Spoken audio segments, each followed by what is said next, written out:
என்ன செய்திருக்கோம் என்றால் கவர்ச்சியாக்கி வைத்திருக்கிறோம், அழகுபடுத்தி வைத்திருக்கிறோம்.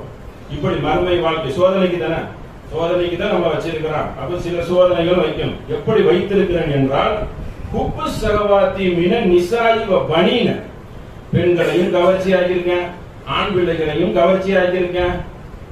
வல் கனாத்தீரி வல் வல் கந்தரத்தி, ஒவ்வொரு குவியல்களாக இருக்கிறது. என்னது இருக்கிறது?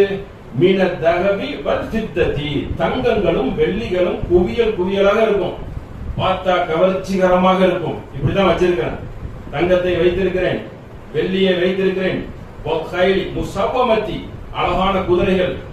குதிரைகள் அன்றைக்கு, இன்னைக்கு காரு பங்களான்னு வைத்துக்கிற வேண்டியதுதான். காருன்னா அதெல்லாம் அதுதானே வாகனங்கள் சொல்லி. அப்ப கைலி சவமத்தி, உங்களுக்கு விலை நிலங்களும் மனம் கவரப்பட்டதாக இருக்கிறது.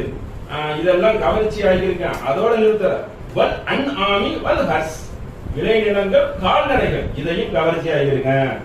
இவ்வளவு இதுவும் கண் கவர்ச்சியாக உங்களுக்கு படைத்திருக்கிறேன். இதை விட சிறப்பை நான் சொல்லவா?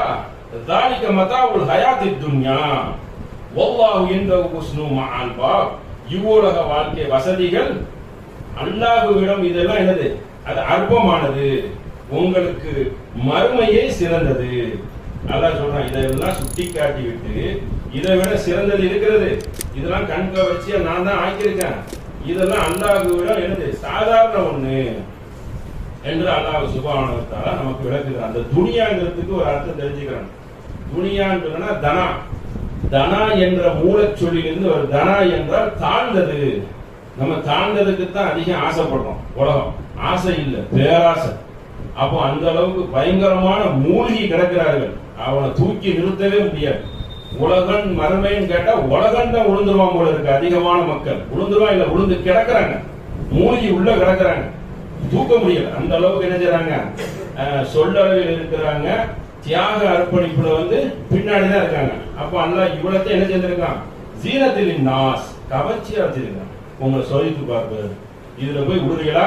தங்கம் வெள்ளி வாங்குவதற்காக என்னுடைய பெண் பிள்ளைகளுக்கும் இந்த பொருளெல்லாம் நான் சேர்க்கணும் என்பதற்காக தியாகம் எல்லாம் பண்ண மாட்டேன். பணம் எவ்வளியில் வருகிறதோ அவ்வளியே என் வழி என்று நான் முடிவெடுக்கிறான். அதான் முக்கியம். ஹராமானதை ஒரு மூமின் சாப்பிட முடியுமா? சாப்பிடுவான். அப்போ அது விலகணும். அப்போ அது தடுக்கப்பட்டதிலிருந்து முற்றிலும் விலகணும். தடுக்காமல் சில விஷயங்கள் விட்டுருந்தாலும் பிரச்சனை இல்லை. அதுல ஒரு இத சட்டங்கள் வந்துடும். ஒரு இதை ஃப்ரீயா விட்டுருந்தான்னா நேரடியா தடுத்துட்டா இதெல்லாம் ஹராம், இதெல்லாம் ஹராம் நேரடி சொல்லி இருந்தா, அதுவும் பொருளாதாரத்தில் பொருளியலில்